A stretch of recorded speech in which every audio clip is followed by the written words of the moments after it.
Hello जी, राम राम आप सभी को। आप सब कैसे हैं? उम्मीद करते हो सब अच्छे होंगे और अपनी तैयारी को बेस्ट लेवल से कर रहे होंगे। तो आज की ये वीडियो मैं बना रही हूँ जो मेरे साथ संस्कृत की तैयारी करने के लिए जुड़े हुए हैं उनके लिए। तो भाई कल मेरा जो नेट का पेपर था, तो मैं उनके उसके बारे में बताऊंगी आज कि कैसा पेपर हुआ कैसा नहीं। तो मैं पहली बार दिया मैंने नेट का पेपर। इससे पहले मैंने नेट का पेपर नहीं दिया था, क्योंकि मैंने अपनी वीडियो में बता चुकी हूँ मैं कि एमए मेरी अभी कंप्लीट हुई है। तो नेट के फॉर्म पहले निकले थे, मैंने सेकंड ईयर में ही नेट का फॉर्म भर दिया था। तो मैं सोच रही थी कि जाऊं या ना जाऊं, क्योंकि नेट का लेवल हाई होता है। तो मैं सोच रही थी कि मगर पता नहीं जाऊं या ना जाऊं, पेपर हाई लेवल का होगा। तो फिर मेरे हस्बैंड बोले कि नहीं, दे के आना चाहिए, एक बार दे तो आ। तो मैं गई थी पेपर देने, तो पेपर दे के आई तो ऐसा लगा कि हाँ बहुत सही पेपर था। इतना मुश्किल पेपर नहीं था, क्योंकि अगर पढ़ रखा है थोड़े बहुत क्वेश्चन थे ऐसे जो लगता था कि हाँ मैंने संस्कृत के नहीं पढ़ रखे। वरना जो संस्कृत, क्योंकि मैं संस्कृत के ऊपर ही बात करूँगी, संस्कृत का जो था लेवल था वो बहुत सही था। और डीएसएसबी के हिसाब से, जैसे मैं डीएसएसबी की तैयारी कर रही हूँ, उसके हिसाब से जो पेपर था उसका लेवल बहुत सही था। और मेरी जो तैयारी चली हुई है वो बिल्कुल सही चली हुई है। क्योंकि ना इतने पेपर देने के बाद ना पता लग जाता है कि एग्जामिनर जो है वो क्या पूछना चाह रहा है। तो मैंने उसी हिसाब से अपनी तैयारी कर रखी थी। तो जो क्वेश्चन पूछ रखे थे, जैसे मैं कंफ्यूज हो जाती थी दो दो ऑप्शन में। लेकिन अब की बार ऐसा हुआ है कि मैंने क्वेश्चन देखा है और आंसर टिक कर दिया। टाइम से पहले ही मेरा पेपर कंप्लीट हो गया था। पेपर देके बहुत ज़्यादा खुशी हुई कि हाँ मेरी तैयारी बहुत अच्छे लेवल पे चल रही है। क्वेश्चन बिल्कुल स्ट्रिक्ट पूछे हुए थे, और बिल्कुल जिस हिसाब से मैं माइंड सेट हो रखा था कि हाँ इस हिसाब से क्वेश्चन आएंगे, क्वेश्चन उसी हिसाब से आए थे, क्योंकि आइडिया अब लग गया है।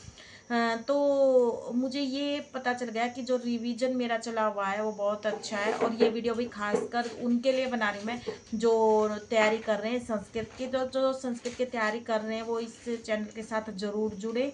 क्योंकि अब मैं ना कुछ टॉपिक बताने वाली हूँ कि जो जो उसमें आए, और मैं सोच के गई थी कि हाँ ये बिल्कुल आएंगे।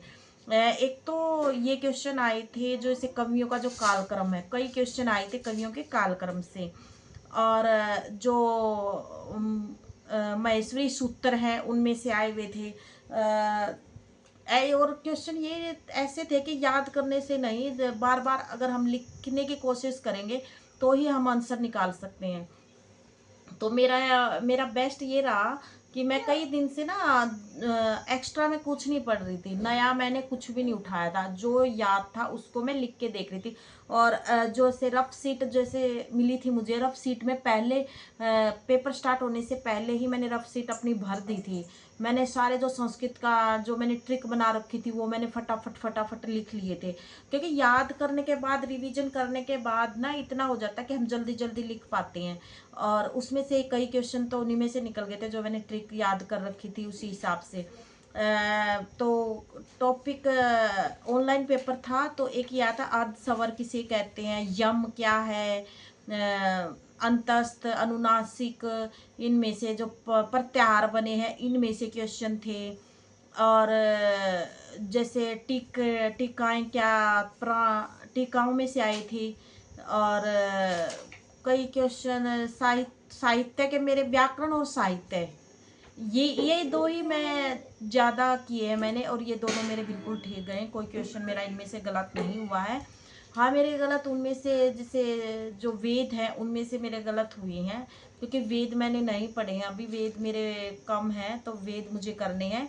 और जो फर्स्ट पेपर है जैसे रिसर्च का था, तो रिसर्च का मैंने नहीं किया था, उनमें से मेरे रहे हैं। वरना जो मैथ के क्वेश्चन मेरे सही हो गए हैं, रीजनिंग के थे एक दो क्वेश्चन वो मेरे सही गए हैं।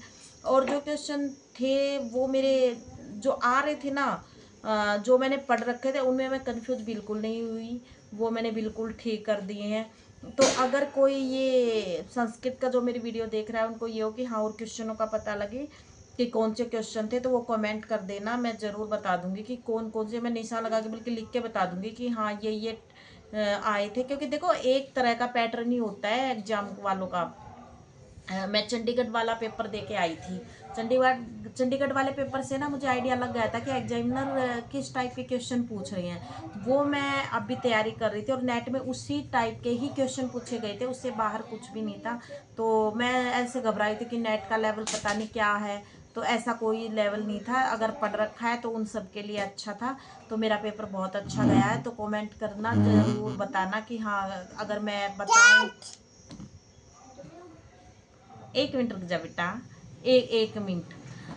तो भी कमेंट करके ज़रूर पूछना, तो मैं बता दूंगी कौन से टॉपिक है डीएसएसबी वाले, क्योंकि 3-4 के तो मैसेज आते हैं। तो ये वीडियो में उन्हीं के जो 3-4 के मैसेज आते हैं, ये आपके लिए वीडियो बना रही हूँ मैं। डीएसएसबी की जो तैयारी कर रहे हैं, अगर आपको पूछना है तो आप पूछ लेना, मैं ज़रूर बताऊँगी कौन कौन से टॉपिक हैं इंपॉर्टेंट। और हाँ, एक टॉपिक इसमें से 3-4 क्वेश्चन आए थे।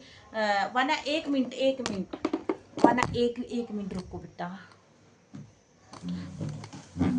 तो भाई एक इनमें से आए थे टॉपिक जो वैदिक है, वैदिक छंद जरूर करना। वैदिक छंद में से जरूर आए थे क्वेश्चन, तो 3-4 क्वेश्चन थे, जरूर ये आपने करके जाना।